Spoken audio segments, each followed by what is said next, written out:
Back with Heather Lennon. All right, Heather, what is something you are great at cooking? Latkes.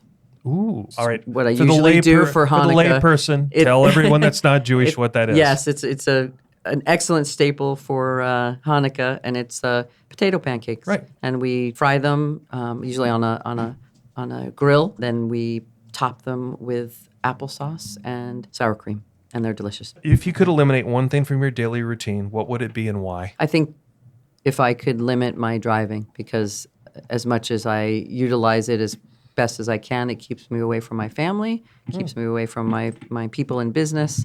So if we could just teleport, like with a clap, click my heels together 3 times, it would be so much better. Get those extra hours in the day. What would you like to do if and when you retire? I'd like to own 6 businesses. Oh, is that different than retirement? You can do whatever you want. I want to create a legacy where people benefit from what I'm doing now. What skill do you think everyone should have? That of a raconteuse, of course.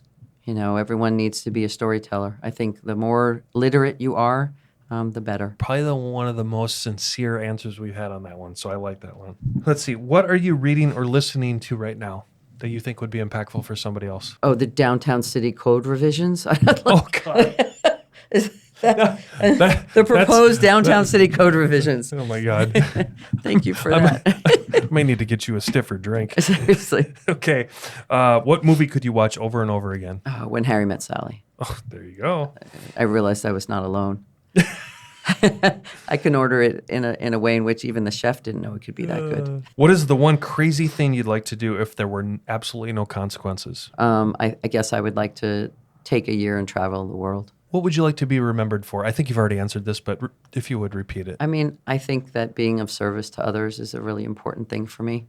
I think maybe summed up by, she used her powers for good. I say that to people all the time, and we sometimes lose sight of that, but it's important. Next one, and we've been trying, this is kind of a pay it forward thing. Is there any software or apps or anything out there as a business owner, woman, that you feel that others could benefit from? Something that you found have been very beneficial to you?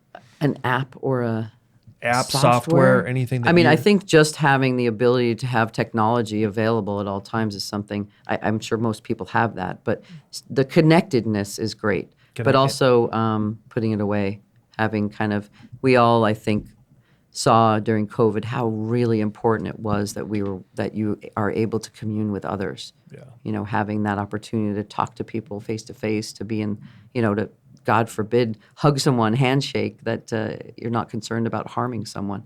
So, well, and just like when we talked earlier about the cigar business, I mean, that's you effectuating that through that, right? Mm-hmm. We talked about it. It's like, hold it.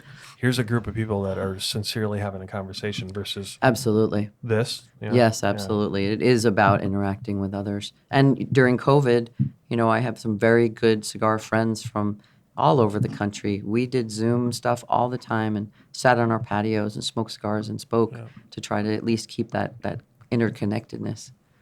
And the cigar people are amazing. If you've never, every single cigar that we have, I'm going to give you a little bypass. So we have about 40 facings, which means type of cigars, right? Okay. A facing. And I think 37 of them are boutique, small companies where we know the stories, we know the people, we know, all of how much effort it went into making this. Like Casa Cuevas, 5th generation cigar people, amazing, made cigars for many other people. The 5th generation is, we call him Buttercup. His name's Alec. He just came out with his very first cigar this past year, and it's called... I think people would be very intrigued to understand, how were you able to foster all these relationships with these boutiques? Like, how did you even find them, Heather? So, Sangre Nueva, that's the name of the cigar. Okay. So, Sangre Nueva is new blood. So, the new generation is starting there. And you see kind of the sharing of expertise generationally is really important and interesting. We have another cigar manufacturer. He was the master blender for CAO for 30 years. His name's Ricky, great guy, retired, and then his daughter talked him into starting a cigar business with her.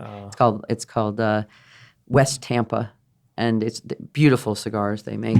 So I think that fostering those relationships is part and parcel of I just, for whatever reason, I don't blend in. I am a raconteuse. To happen to meet people, that's just something that has happened my whole life. So I'm always fostering new relationships and always open to learning and talking. And we've had an opportunity just to be in and around the cigar industry for a really long time. So I'm thrilled to have Raconteuse Cigars now that can kind of bring to fruition something.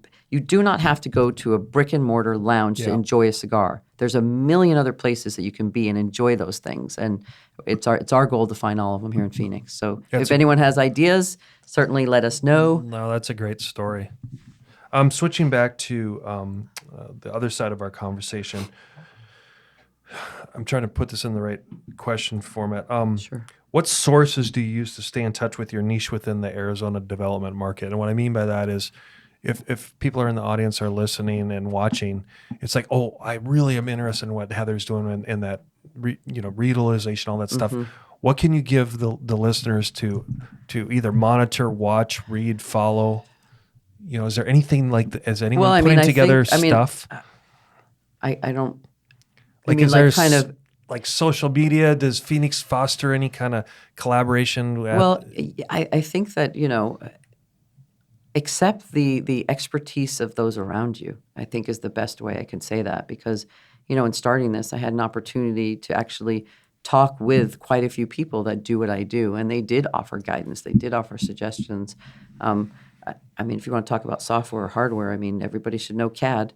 No, I was thinking more like, is there a group of you that is there a group that gets together like once a month where the public's invited in to find more out about what's happening there? Well, yeah, there's downtown warehouse meetings. There's community meetings with District 8.